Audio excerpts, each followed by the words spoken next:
Hey everyone, welcome back to my channel. If you're new here, my name is Erica and I make videos all about making and selling candles. And I've had a lot of people ask for this video. I really don't know why I haven't made a video like this yet, but just as the title shows, we are going to be making some wax melts today. And if you guys are unfamiliar with what wax melts are, they just look like this. So this is just the standard clamshell mold. So you just open it up and you can cut it up into these cubes. So when you break it apart, it breaks into 6 different cubes, and you use them in these wax warmers. So these are pretty standard. This is what it looks like when it's inside. You plug it in and there is a light bulb on the inside. So you plug it in, there's no fire needed. So a lot of people like to get these so that they don't have to worry about a flame constantly going in their house. Now, when you're making tarts, you have to make sure that you're using a specific kind of wax that is made specifically for tarts, because if you use regular container wax, sometimes it can be a little bit too soft, so that when you're trying to pop it out of the clamshell mold, it doesn't necessarily keep its shape. So this is the kind of tart wax that I use. I get this from California Candle Supply. It is a all-natural soy tart wax, and I love using it. The fragrance load on this is 14 to 18%. Now I do about 15, I think it's about 15.3 that I do in this recipe video, I guess it is, because making candles is kind of like baking. I will walk you through everything that I'm using. All of the supplies that I'm using in today's video will be in the description box below, so you guys can check it out if you want to make your own wax melts at home. It's really easy, really simple, a lot easier than candles. You don't have to worry about wicks or you know, getting the right jars and all that stuff. And the fun thing about wax tarts is that you can use them in silicone molds. So a lot of people will put them into silicone molds, and I actually, hold on. So one of my candle making friends, I had purchased a candle from her when she opened up her shop, and she is the Lone Star Wick. So this is a little sample, a little example of a sample, and you can see it's a little paw print. And the other one that's in my warmer right now was another scent that she sent me, and it was so cute. It was like a little wax melt of Texas. So I thought it was really cute. There's tons and tons and tons of wax molds that you can possibly use, so you can get creative and really have fun with it. So real quick before I get into the actual process of making it, I'm just going to go over all the basic supplies that you'll need. So you will need a pouring pitcher. This is necessary if you're doing either the double boiler method, or if you do have a type of Presto pot at home. You'll need this with either method. I do have my big pot right here that I use for my container wax, but I don't like to use my tart wax in it because I don't want to take out all that wax just to use tart wax. I'm gonna need to get another pot for that one. So as of right now for today, we're going back old school. We are using the double boiler method to make these wax melts. So you will need this pitcher, you will need something, some sort of either a hot plate like this, or here, I'll show you guys what this looks like. So a hot plate just, whoop, there's water in there. A hot plate just looks like this, and it is basically just a portable little stovetop, essentially is what it is. It's electric. And then I have a little pot right here with about a ½ inch to an inch of water in it, and I spilled. You will also need scales. I personally use 2 different kinds of scales. So this scale right here is a kitchen or shipping scale. I believe both of them you could use just fine. When you are measuring more heavy items, these are a lot more accurate. However, when you are measuring lighter items, it's not accurate. So I do everything in grams, as you guys hopefully know from all of my other videos. And I use this little pocket gram scale. As you can see, all of the shiny oil that fell onto it.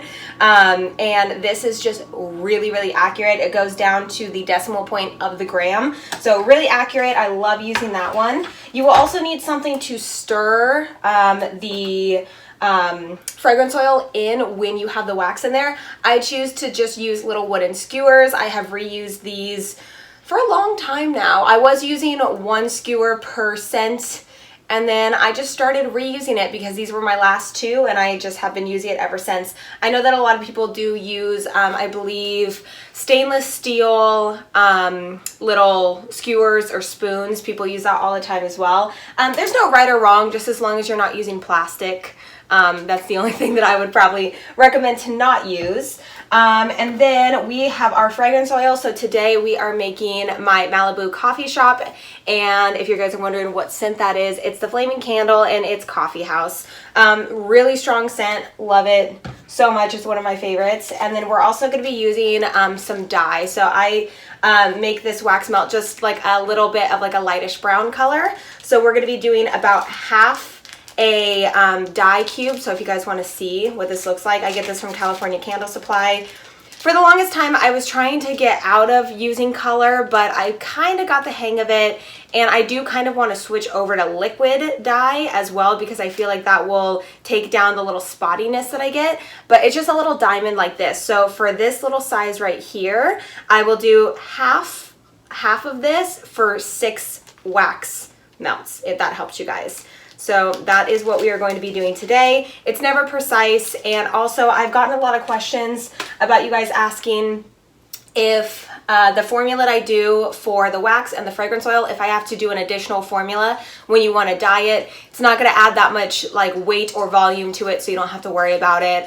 It adds a very, very small amount. It's not going to affect the recipe at all. Also, I'm really sorry. I talk really loud and a lot of people have been telling me that my volume is really low. So I am trying to get a microphone, but I promise you guys, every window's closed. The only thing that's making noise right now is my dog drinking water, but all the windows are closed and I don't have the air on and it's a little hot. So I'm doing my best to not have any sounds. A lot of people said that the volume of my video is lower than the ads, and I'm really sorry. That's really annoying. So I'm going to try to get a microphone ASAP to make these videos a little, like the sound quality a little bit better. All right, so today we are making 6 wax melts, and for me personally, what I like to do is I like to fill each one of them with 75 grams total of wax and fragrance oil. On my labels, I actually say that there's less in there than there is, which is preferred. So if you are measuring out a certain amount, you never want to deceive the customer. So it's always better to put that there's less in there than that there's more. So you never want to round up. You always want to round down. So I like to do 2.5 ounces instead of like the 2.7 or 2.8 or whatever it is that it is. So all of my wax melts are technically 75 grams, but I put on there that it's 72 grams. Not a big deal to me. So I filled this up with 390 grams of Tarte wax. So adding 60 grams of fragrance oil on top of this will give us a total amount that will equal 6 wax melts, and we will fill it up afterwards. So I'm just gonna go ahead and get this melted down. And what you guys always wanna do is take a look at the instructions for the Tarte wax that you're using, because you always wanna make sure that you are following the directions and doing it correctly. You never want to take what somebody else is using for their Tarte wax and follow the temperature recommendations, because it could be wrong. So for instance, for this Tarte wax, you never want to heat it too hot. A lot of times with my container wax that I use, I could heat it up to 190, 200 degrees and it wouldn't really affect it. This one, it says never heat it over 200 degrees and try to keep it between 170 and 180 just until it's fully melted. And that's what I like to do. So I like to keep it around that like 170 to 180 mark, so we'll see how long it takes for this to melt down. When you are cutting this up, something as a helpful suggestion for you guys. So this is very hard. So it's not something that you can break easily with your hands. My boyfriend begged to differ and thought he could, and he couldn't. So what I recommend, and everybody does this so differently. It took me a while to try to figure out exactly how to do it. I do have a knife, and sometimes I'll just sit there and like break apart everything, but it does take a while doing that. So what I have found that is pretty simple for me to do is if you guys have any weights, so like hand weights, I have a 25-pound one, and what I do is I take that, I put it into a trash bag, and I take it outside on the concrete, and instead of like throwing that on the ground, I'll put that on the ground and then just kind of, as gently as you can. Just like release the weight onto it, and it breaks off little by little into little pieces. And that's the easiest way that I found to break it up. Sometimes if I'm too lazy to go all the way downstairs to my garage, I will just sit here with a knife and just break it off, but that hurts my wrist after a while. So that's just a helpful suggestion for you guys. It's a little bit harder to break up than regular container wax. Something else to make mention for you guys is that just like with candle containers, you want to make sure that you're putting a warning label on your Tarte melts. So I have seen people put it on the backside right here. That's fine. Just as long as you get it on the product, you want to make sure that you have it. So that's where I chose to put the warning label there. I like it because you can't really see it anywhere on it until you lift it up, but it's still in a place where the buyer is able to see it. Whether or not they read it is not really something you can control, but for legal reasons, you do have to have a warning label. So it's almost done heating up. It's at about 150 degrees right now. There's still a little bit of chunks in there. So what I'm going to do in the meantime is I'm going to measure out the fragrance oil. So these are just the little cups that I choose to measure out my fragrance oil in. You can use glass cups, little glass shot glasses or something, so you can reuse them. I just bought these a long time ago and they've lasted me so long because so many come in the little packs. So I'm going to measure out 60 grams of fragrance oil of Coffee House.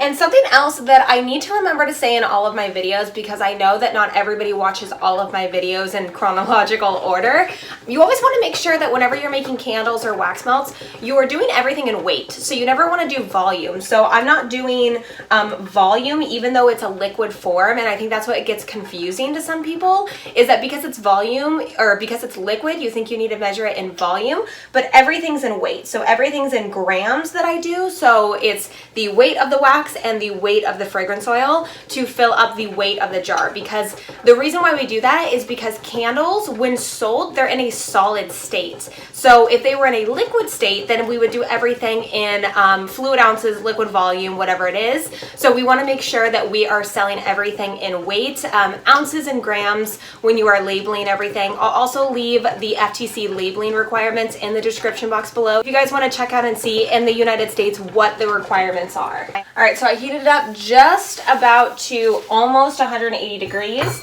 Now, right away, I'm going to put my half dye chip in there, and I'm going to just mix it around. It's pretty self-explanatory in this. I would try to show you guys, but it's a little hard. So basically what you're doing is you're just mixing it around until you can't see any chunks of the dye chip that you added in here. With darker colors, it is a little bit harder to see just because it gets darker than lighter colors do. But just stir for about a minute, and most of the time you'll get it all blended. And then you'll also pour in the liquid fragrance oil as well, so that will give even more stir time for it to blend together. Right, now I'm pouring in my fragrance oil and stirring this together. Okay, so at this point, just for the purpose of the video, I never usually check the temperature before I pour it, but just for the purpose of this video, I'm going to show you guys what temperature it's at. So after doing the wax dye, I keep calling it that. I guess it is wax dye. The little dye chip that I used in it. So after doing that and then stirring for a minute and then doing the fragrance oil and stirring for a minute, it's at about 150 degrees. So I don't think you guys can see that. And it's hard for me to pull it up to the camera too much, but it's at 150 degrees right now, which is good. I usually like to keep it anywhere between 150 to 160 before I pour it. So now I'm going to show you guys how to pour it into the molds. And one quick tip is to take a paper towel and fold it up, because when you're pouring and you pour it once and then you pull it back up, there's gonna be a little bit of residue on the tip right here, and it's gonna start to fall down. So I just like to wipe this area every time I pour it out, just to make sure that it's not dripping down onto the edge of this and then all over the place. So just a little tip for you guys, but I'm gonna take you over there and we're gonna pour it. So it's always good to have all these laid out before you go and pour, and whichever wax clamshell is closest to me, that's where I like to pour first, because I have more control. If I'm trying to be over here and it's a little bit heavier in this pitcher, it can be a little bit more unstable. So I like to just pour right here, and what I do is as soon as it starts to cover that whole area, I'll pick it up. And then if there's ever any leftover in here, I'll just go through on the ones that are a little bit lower. This is probably the hardest part of the whole thing, just because you don't want to fill too low, and then you also don't want to fill too much. So when I first started pouring these, I poured way too full, and then my last melt that I poured was always short. So I have tried my best to not over pour, because that was my issue that I had most often. As you can see, I don't know if you guys could see that, there was a little bit of a drip there. So you're just wanting to pour it just until it covers the whole thing. And then now I always have enough to cover my last one, because I don't add too much. So now there is about that much left in there. And what I'll do now is I'll just go through and add just a little bit more. And this is just kind of a quick process.